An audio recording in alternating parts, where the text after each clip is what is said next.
Real athletes, real stories. We are back. And this time it's a big one. Come on in, y'all.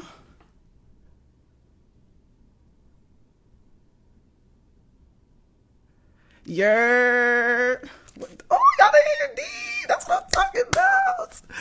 All right. Hold on. Let me go ahead and get her in.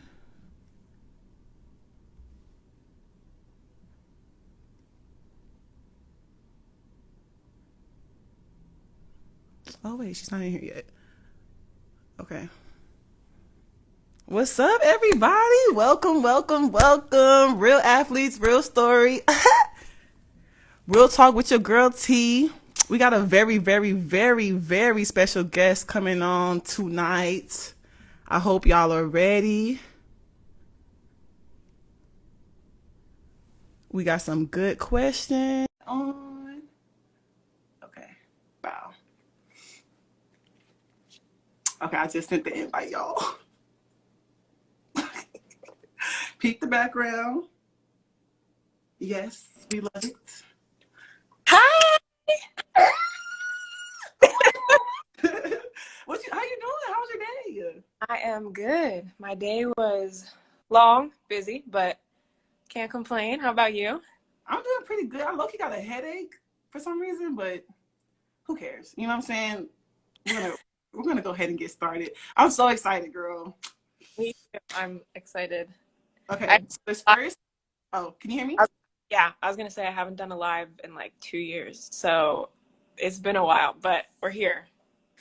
We're here. We're here. Like, let's do it. So the first segment is gonna be called "The Real You." It's some fun, cool questions, nothing too serious. Okay. Cool. So the first one is, what is your favorite thing about living in LA? My favorite thing about living in LA, probably being so close to the beach. Okay. I love on off days just going, sitting there, looking at the sunset. It's one of my favorite things to do. Yes. Okay. So, what is one characteristic you receive from your family that you want to keep and one you want to give away? Oh my gosh. Okay, one that I want to keep. Um, my family is very hospitable.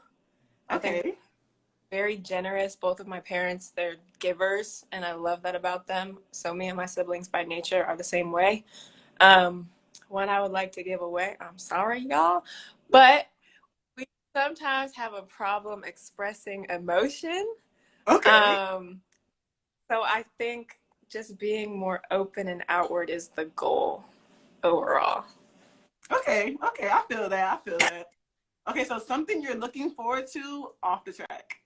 Mm. Something I'm looking forward to off of the track. Yes. This is hard because we got married. We did the honeymoon, so I feel like both of those were at the top of my list. Mm-hmm. Um, right now, I would just say like spending time with family and growing closer, like me and Andre's family, and the both of us kind of becoming one in that way. So Yes. That's gonna be so lit. So, give us something you're proud of that most people don't know about. something that I'm proud of. I didn't start driving until about 3 years ago. So I mean, you're young though. You're young. I'm tripping. You're no, no, young. I, I've had like a fear of just driving. I don't know why. I never really wanted to get my license, but I would say last year I went through my first drive-through. That was a pretty big accomplishment, I would say. Okay. Yeah, Clap it up. yeah. Clap it up. Clap it up. So, meet day. How long does it take you to get ready? Mm, that's a great question. I would say hair is probably like 15 to 20 minutes. Okay. And then makeup can probably like 40 to 45. So I would say in total, probably like a little over an hour, 10, hour 20, somewhere like That's not that. bad. That's not No, bad. That's not I bad. down. It used to be longer than that. I've slowly progressed it down to that point. So That's good. Okay, so your most embarrassing track and field experience so far. most embarrassing track and field experience. I would say coming in dead last 2 years ago in the 60 hurdles. What Um, means? that was in Ocean Breeze in Jersey. Not at home. I think it was actually like New Balance's meet. And I like, yeah, it was. I had an issue with my steps to the first hurdle and just came in dead last. So yeah, and it was Valentine's Day, so that was just like a not a good mix all around. Did So they clap you in? did what? Did they clap you in, or was it not that? It You wasn't like. know, I think they were too busy cheering for who won. Like, didn't even notice. So I was like, kind of okay with it. You know what I'm saying? Yeah. Okay, so this is a little funny question. So, will you ever race in the buns? In the no, I'm sorry. Never wear those booty shorts. I just can't. Like, I that for me that's uncomfortable. Um, I just and my parents, you know, they're not comfortable with it. So I don't know. I have too many fears about wearing those, and also it just I feel like it just doesn't align with kind of what I believe in. So just trying to be a little more modest and also just the fear of hurdling and something flying out. So we're good. Yeah, We're gonna yeah. Keep it safe. they're hit or miss, you know. So So, how many times do people see your medals besides appearances? Never. only oh yeah, I would say the only time they see them, I don't really like. I have them just kind of sitting on a shelf. But besides appearances, when I'm traveling, I would say like going through the security line when they like stop me at TSA and then they like take them out. I had one lady like a couple weeks ago and she was like, "This is how they come," and I was like, "Yeah, I see." So that's the only time. Yeah, not this is how they come. Like, oh, okay, yeah. Okay, so a lot of people always say like, "Oh my gosh, we just want to know why Sydney doesn't. It's not excited after she breaks the world record." So describe the pain you feel the last 100 meters of your 400-meter hurdle race. Gosh, honestly, man. And I think this goes for both before the race and after the race. Because before the race, when you're mentally preparing to do something as painful as that, it's hard to follow.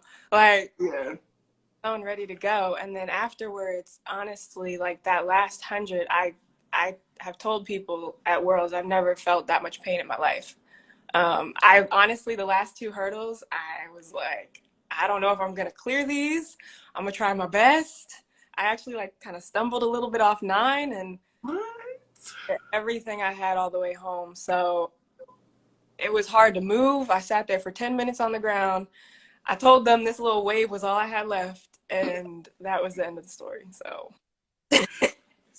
So just to get into your pre-race before when they announce your name, are you reciting scriptures or are you I just saying? great question. I'm normally telling myself like God's got you. Repeating to myself whatever the race plan is, whether it's getting out or focusing on a certain hurdle, whatever it is, that's what I'm repeating to myself on the line. Because when it gets loud and gets hectic, it can be easy kind of just to lose focus. So that's kind of what I say to myself. For sure, for sure. So first of all, thank you, girl, because you was promoting just as much as me. Like, thank you. And also thank you to everybody who's tuning in. Like everybody who was supporting and like posting the flyer means everything to me. Thank y'all so much. Little special shout out to my Hayward Magic people. They literally support me through everything. And I just want y'all to really just follow them and tap in and see what they got going on. Because they're literally trying to help change our sport that we love. So make sure y'all follow Hayward at Hayward Magic. So, without further ado, two-time Olympian, world champion, 400-meter world record holder with a time of 50.68, Mrs. Emphasis on the Mrs. You're gonna. Sydney McLaughlin-Levrone. Thank you so much for being here, first of all. Absolutely. Yeah, so what did your story begin growing up in New Jersey? You were the third child, so how did your story kind of begin?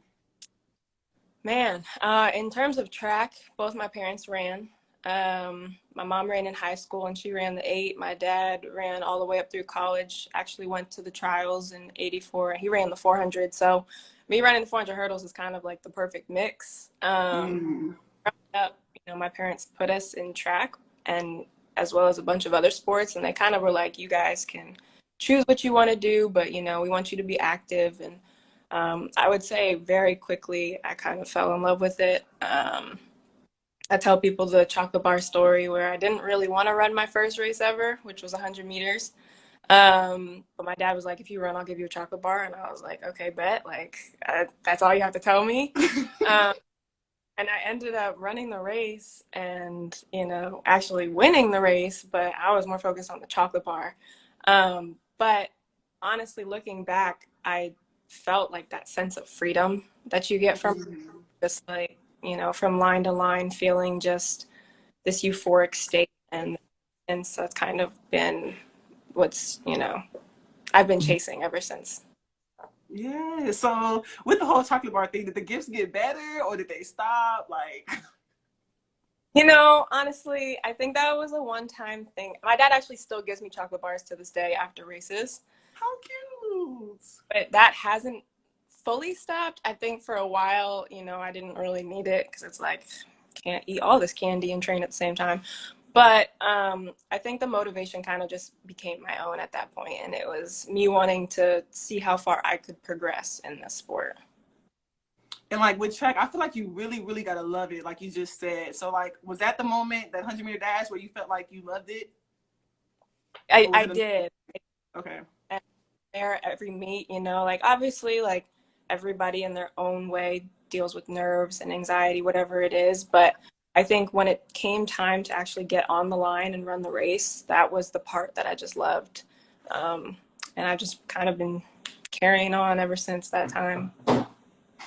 So your brother was the fifth family member to win the New Jersey country track title, county track title. So is everything super competitive between y'all? Because all of y'all were low key cold. You know, my sister started us off. I got to give her credit. She's kind of Okay. started at Union Catholic back in Jersey. So every time one of us would come to the school, I feel like, they kind of just knew us as a track family. And I don't think we were ever competitive with one another. It was kind of just cool to like know that behind the family name was a track background. So people knew like Yeah. there's another one they probably run. So I think for us it was kind of just cool to be able to have that aspect as siblings, and in our own rights and own respects, we all we're great at what we did. So um, we never competed with each other. We were all like kind of 2 to 3 years apart, so there was no rivalries there. So like when y'all, like your mom had the groceries in the trunk, like was it who can get them first or anything like that? You know, I'll be honest, there was some racing when it came, like when the cinnamon rolls were coming out the oven, because that middle one is okay. So if you smelt it and you woke up, the first person down there got that middle one. So there was a few unjudged races that took place in my childhood. Yeah. Yeah. So as a kid, running AAU, USATF juniors, NSAF meets, is this how you envision your career? Man, I think I had like a hope and a dream from a young age of making it to where I am. I never would have envisioned it turning out how it did. Like especially just kind of how quickly a lot of these things have progressed. But Mm-hmm. it's been just an amazing journey, kind of just to see that young girl's dream of making it to the Olympics and being able to run professionally and seeing it kind of, blossom into what it is now. So I always had hope that it would happen. I didn't think it would be like this, though. Jeez, because it's something. So going to 2016, your junior year of high school, 17 years old, you snatched the world junior record to qualify for the 2016 Olympics Games, making you the youngest member of Team USA. Did you feel like the youngest? I did feel young. I had Vashti with me, so that was cool. We definitely connected on that level of just being people on the team. But for me, I think at that time I just was like, I don't think I'm supposed to be here. Like but I went, and I'm very grateful for the experience because it definitely prepared me for Tokyo for sure. But Mm-hmm. space at the time was definitely not one prepared to be on the biggest stage in the world. So I'll be honest. So was it kind of hard, like I don't want to say fitting in, but just like chilling with everybody? Because like you're a little younger, so like the conversations are kind of unrelatable. You know what I'm saying? Like, how did you spend majority of your time? if I'm being completely honest, I got sick on the plane on the air. So for the first 5 days or so, I was just staying in bed because I had Mm. a really bad cold. So I actually didn't really know where things were until after I got over the sickness. And at that point, I feel like, my time there was almost up. I'd run my rounds and all those things. So I actually just started kind of hanging out with my family. And I feel like there could have been more of an aspect of me going out and making more friends, which now I have, and I've met a lot of people on the team. But I think at the time I was just nervous to go introduce myself to these older professional athletes who do this for a living. I was like, I'm gonna stick to my 16-year-old, 17-year-old bubble. You know what I'm saying? Yeah. Yeah. So 2017, your senior year, I kind of want to talk about your life off the track and how it changed. Like, is this when you started to kind of build your brand? Um, I would say at that point, I definitely felt as though I was in a position to understand more of the professional level and what it took to kind of make it at that.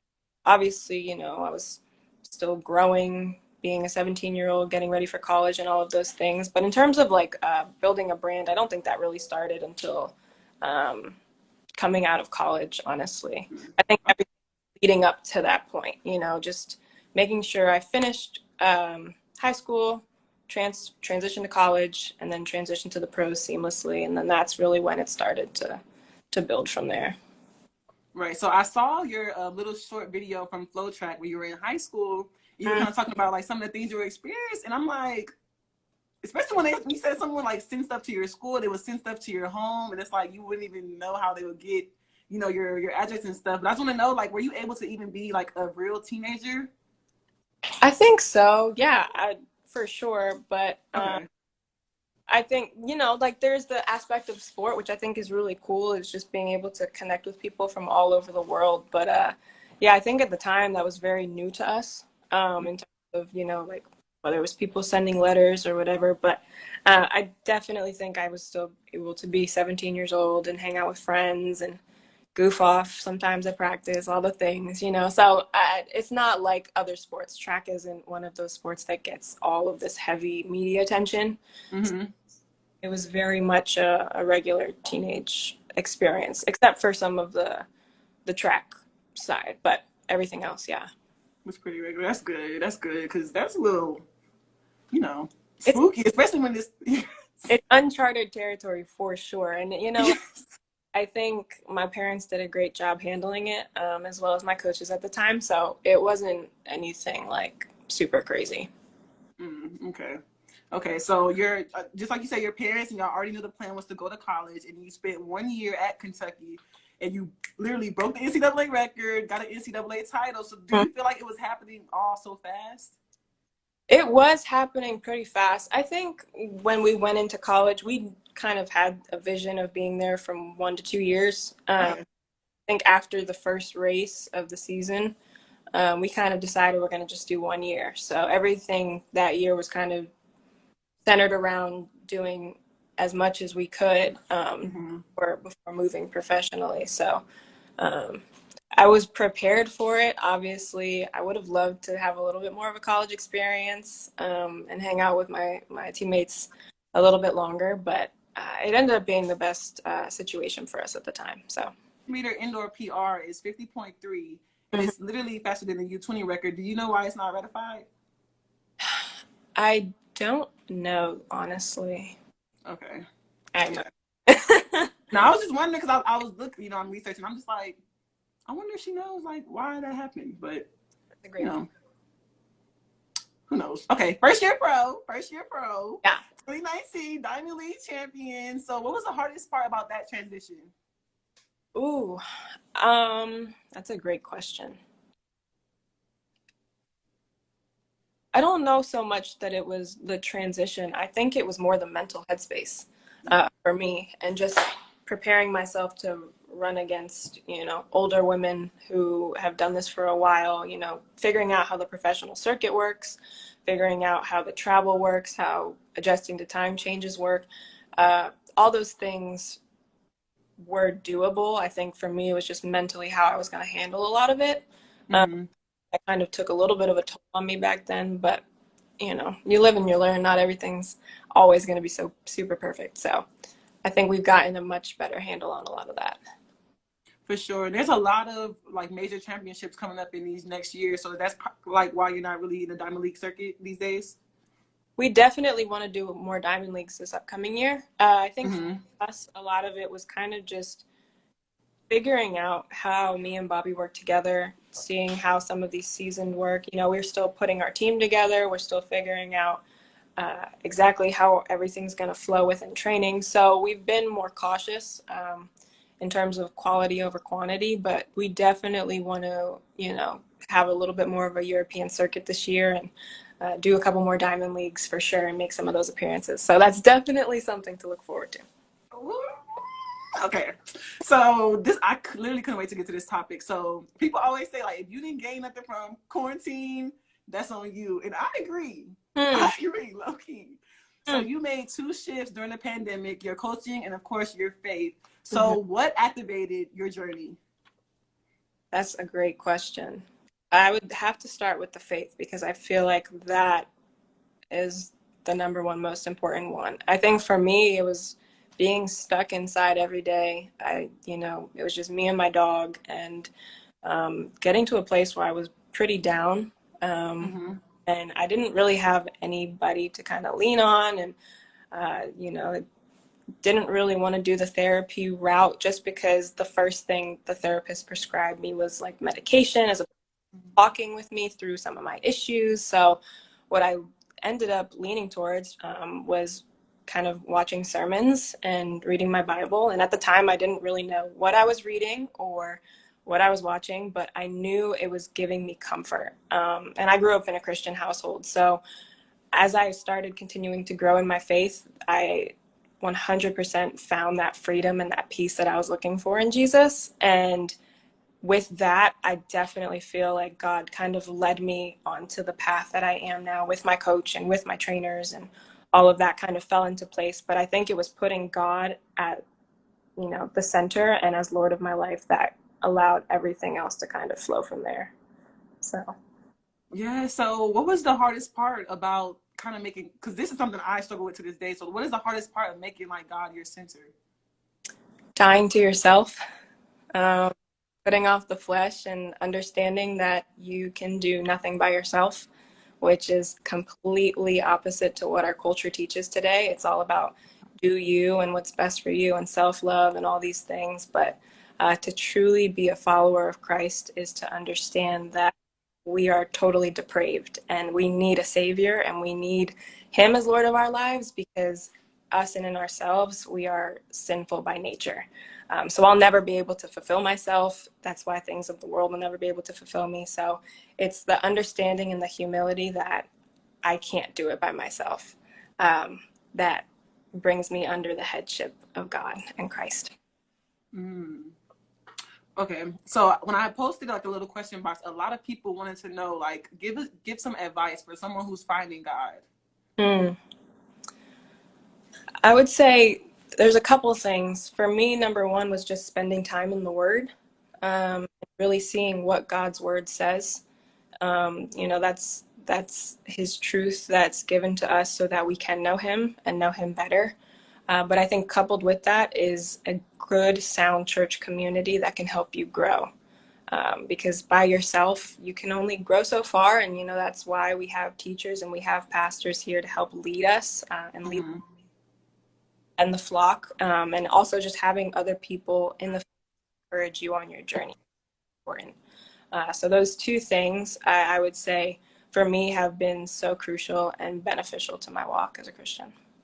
Yeah. So how did you find your church home? Because I know you've been looking at Atlanta. So how did you even find your church family? Yeah, so when me and Andre got married and he moved out here, we had to visit a few churches before we really found one that would fit us, but not just so much like what I want, but actually what is right for my spiritual walk. Who is teaching sound doctrine, and is the church healthy, and are members actually living out the word? I think we had to look around a little bit before we were able to find that. And we found Grace Community Church out here in LA. And, I think it depends on where you are, but sometimes you have to really look and go and see before you can kind of make a decision. Okay. Noted, noted. So we're gonna go ahead and move on. So 2021 world record break #1, USA's. So is it a little pressure, like knowing that okay, to win this, it might take a world record? Um, I tend not to, at that time, I don't think I was really thinking about that. I knew that my training had led me to a point where we knew that was possible. Mm-hmm. But the first and foremost thing on my mind was just making the team. That came, then amazing. And I mean, by the grace of God, it ended up happening. But I don't try to always think about records or anything like that. Sometimes it's about executing the race that Bobby has placed in front of me, and if Mm-hmm. I do that properly, then sometimes the records fall. So Yes. Okay. So two-time Olympic champion. Were you able to like take a deep breath and live in your win? I was honestly, I was so just grateful that we were able to even have the Olympics. COVID was definitely an unexpected turn for everybody. Um, Mm-hmm. And I know that, we couldn't have fans or spectators there, but for me, my friend Sean actually was interning with NBC, so he was out there. So it was cool to be able to just like have someone from back home to celebrate with, and then obviously being able to call my friends and family.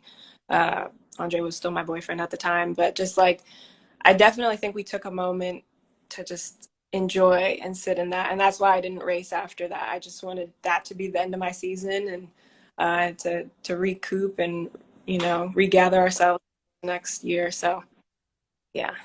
Yeah, so I just want to talk about how you say you had a familiar face out there and how important that is because I went to my first overseas meet and seeing nobody you don't know is hard. So how important is it to have that you had that familiar face? Yeah, it was super important, sometimes just knowing that there's somebody there, which I know I have an army of people with me, and they're cheering back home, but sometimes just seeing someone in the stands and just feeling, like, okay, I got somebody here with me, and that support system, even at meets to this day, just having my crew and my family with me is super important. Win, lose, we do it together. And I know they're standing behind me 100%. So it's definitely always a blessing to have them there. Right, right. I can only imagine. So I know compared to the last Olympics, it was way different because there was like no crowd.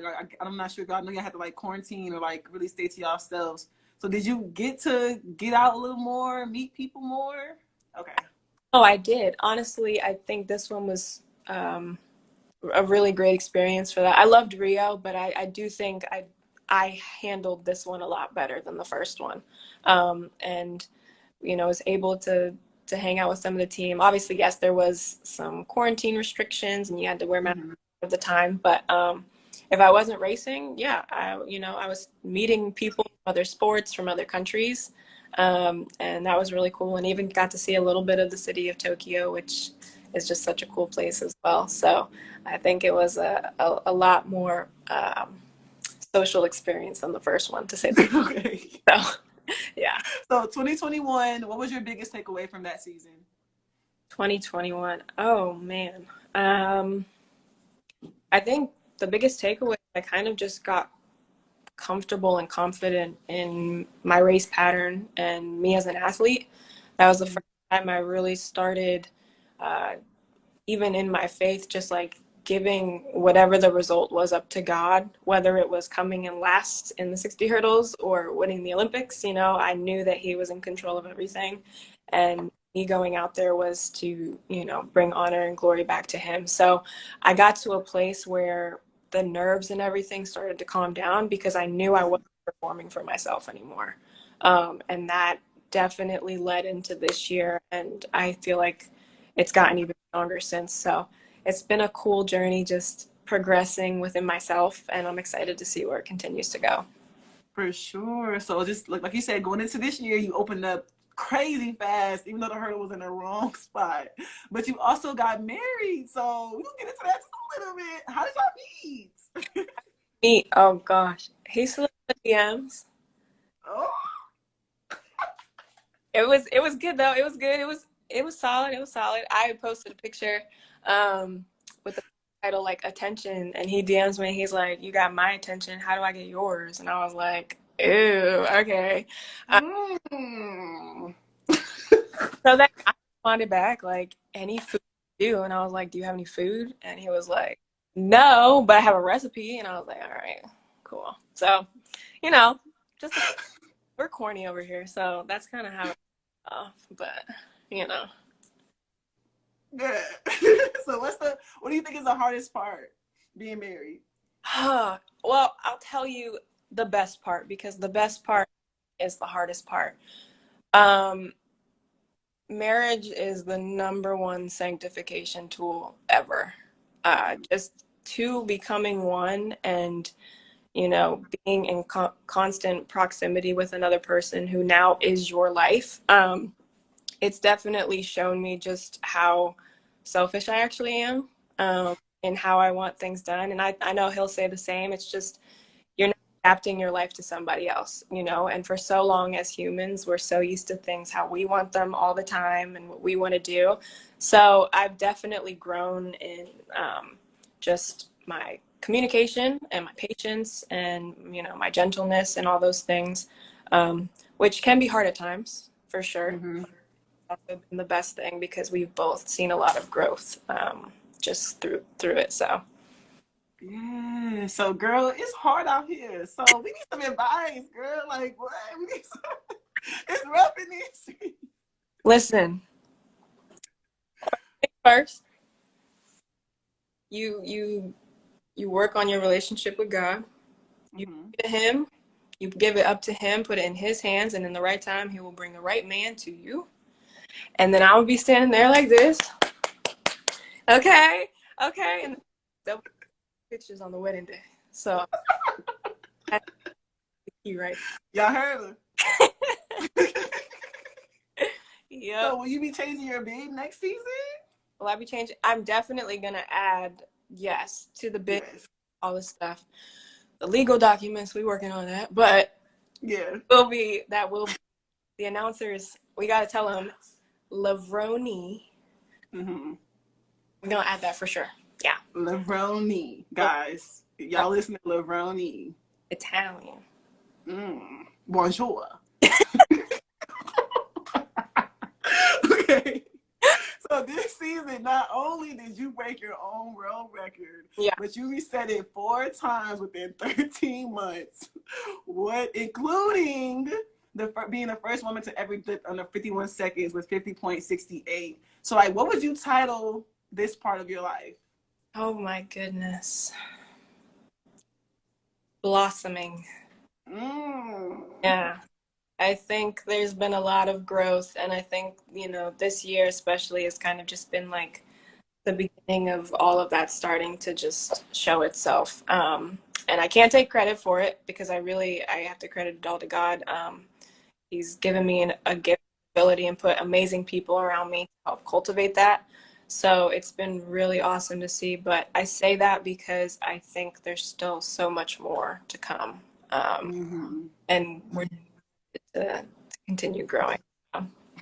We just get started. All right, guys. In your chapter books, ladies and gentlemen, turn to world record break number 3, USA's. In our interview, you said it's giving glory to God, it's giving hard work, and it's giving just come out here and do it better next time. And since your career started, that's literally what you've been doing, like getting better every year, like just knocking out your time every year. So what helps you stay so consistent and so dominant? I think just the bar is what I did the year before. Mm. Looking at whether it's nutrition, sleep, recovery, uh, training, like all the little areas that I might have lacked the year before, how can I now improve upon it to do better? Mm. Really just trying to beat myself and I've loved doing that every year since freshman year of high school. Just like, okay, I ran that last year. Now this is a goal. Now this is the goal, and just continuing to push it. So, it's been cool. It's hard sometimes to self motivate to progress past what you've done in the past, but um, I think that's also what's kept me just so driven, is to know that I was lacking a little bit here. I could have improved that there and just put Hmm. that envelope as far as we can. So that's definitely the barometer right now. Do you mind just sharing with us an area that you lack? Just one. Just give us one. Nutrition. Okay. Okay. I have a candy problem, guys. And it's not as bad as it used to be. I will be honest, I'm not as bad as I used to be. But I do think sometimes like I do eat like a child, and as a professional athlete, I'm learning the importance of nutrition and getting enough nutrients and protein, all the things. And I think we've gotten a lot better this year than we have been in the past, but that's one area I'm slowly making progress in that may not be up to par with some of the other things. So, Okay, okay. See, that's what I'm saying. Okay, according to your story in LA Times, there's still more that you want to accomplish in the 400-meter hurdle. So, Sydney, how do you be setting your goals? how do I be? Like, Oh man, I kind of my goals are, and I like being able to reach big and look at things that nobody's done before. And I've never even imagined for myself, and being able to kind of push towards that, because I just think like regardless of what event it is, regardless of what sport it is, that unthinkable goal that everyone has in their mind, I kind of think it's possible. It's just a matter of working towards that. So being able to be part of a generation, and we're seeing it with like so many events now, of athletes that are just like kind of pushing past those bounds. It's been so cool to see. Um, a lot of it is just sitting down with Bobby, who is like a math genius and one of the smartest men I've ever met in my life, and just hearing his thoughts on a lot of these things. And we kind of put our heads together. We're both kind of crazy uh, there. So I'm gonna have to meet Bobby. Bobby, if you're watching this, we're gonna have to meet. We're gonna have to meet. So you Bobby talk. doesn't, but What you want to Bobby say? doesn't, but I'm sure he'll probably see it. So Okay, yeah. we're good. The message gonna get to. Okay, so also in that LA Times story, you talked about being at a place where you feel more comfortable to speak on behalf of athletes and draw more attention to where what we need basically in our sport. And I just want to know, like, do you have any plans on how you plan to do that?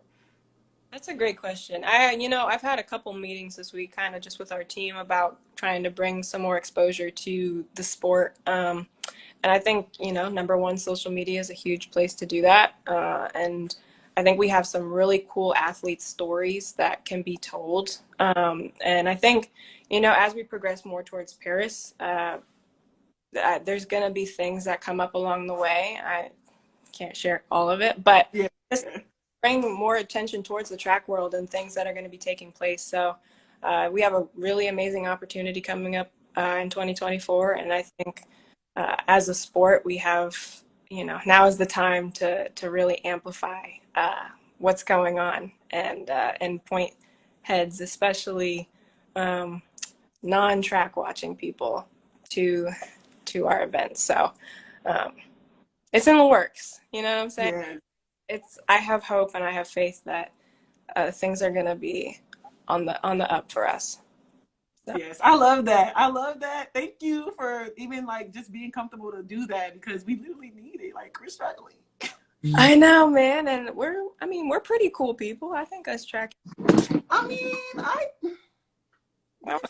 Like, might be a lot, but, so this brings me to my next point. Okay. So off the track, you have many, many, many, many talented and I quote from your Flow Track short documentary in high school: Yeah. artist, baller, comedian, singer, track runner, juggler, soccer player, dancer. I'm just gonna go ahead and add poet in there. Is he still accurate or? You know, I might have been capping on a few of those now that I hear them back. Can I sing the right words to a song? Yes. Will it sound great? So I think we can put poet in there. I don't know. I kind of like writing poetry. Okay. But some of them, I mean, yeah. I mean, yeah, I guess. I don't know. So what are some goals you have outside of track, like career goals? Career goals outside of track. Mm, I can't tell you. Ah, Works. But it's okay. It's okay. I can wait. I can wait. you know what I'm saying? Yeah. It's coming. It's coming. All right. All right. Back. So, every interview, I always ask people to just take me to a time where you felt adversity, and what are some things you used to get through it? Man, a time where I felt adversity. I would say just coming off of World Championships in 2019, and just not really being sure of what I was lacking or doing wrong. And I think for me, a lot of it just had to do with, like I said, in terms of my faith, just coming to the end of myself and really realizing like I can't do this on my own. You know, like I don't have knowledge, I don't have the wisdom or the strength. And I had kind of felt like that pull on my life from God just to like kind of give up the reins almost. Because, you know, in terms of putting my faith in his hands, everything else flew from that. So it was in terms of relinquishing control. And once I did that and really leaned on him during that COVID season, through prayer, through reading my Bible, through watching sermons, I think, you know, that really brought me through and put me in a place now where that's kind of how I deal with everything. That's the place I go. And it's been one of those, you know, solutions that have been transformative. So, yeah, it's been quite an amazing 2 years to say the least. Yes, it's been amazing to watch. Honestly, like not even knowing you like real close, but just like watching and just like feeling your energy when I see you, like very inspiring. Like I'm like, yeah, I'm gonna work on my relationship with God because I'm seeing the results. Like, you know, it's definitely like you're really a living. Thank you. That's very encouraging to hear. Yes, you know what I'm talking about. So was there ever a time where you wanted to change events? Like not talking about after this, but like, You know, I always tell people I want to do like long jump or something. Like I did long jump a couple of times in high school, and I you actually, jumped 20 feet, first of all. oh gosh, You were cold. Let's it was once, but it was great. But I find it so fun. I don't know. That's one of the things I did when I was like 6, 7 years old, and I've loved it ever since. So that's kind of like my fantasy switch to events, but I don't know if it's ever gonna happen. So Bobby ain't going. I might wear him down, but I don't. Uh, All right, so we're gonna get into some fan questions. yeah. Number one, from Track World News, shout out to Colin. Did you ever race a thing in high school in New Jersey? Hmm. And if so, did y'all know? If y'all not, did y'all know each other? We did not race in high school. I can't. I think she's 3 or 4 years younger than me. But we actually know we never raced. But I knew who she was. Yeah. She and you know she was a deal in high school, and I think once I had gotten to college, you know she was making a lot of buzz as she continued progressing. Um, Mm-hmm. but no, we've never actually raced each other. But that girl fast, so. So, for Mary, what does trusting the Lord look like in your personal life and track life? Mm. It looks like being okay with the answer being no, and you know understanding that his will is much better than mine even if I don't understand it. So you know working as hard as I can and doing, what he asks of me, but ultimately the results are up to his discretion. So it's literally faith. It's having faith that he will work things out for the good of those who love him the best way he sees fit, not so much myself. For sure, for sure. So a lot of people ask about fighting fatigue. So any advice on fighting fatigue? Man, I want the answer myself. You know what I'm saying? Like, if you find out, you know.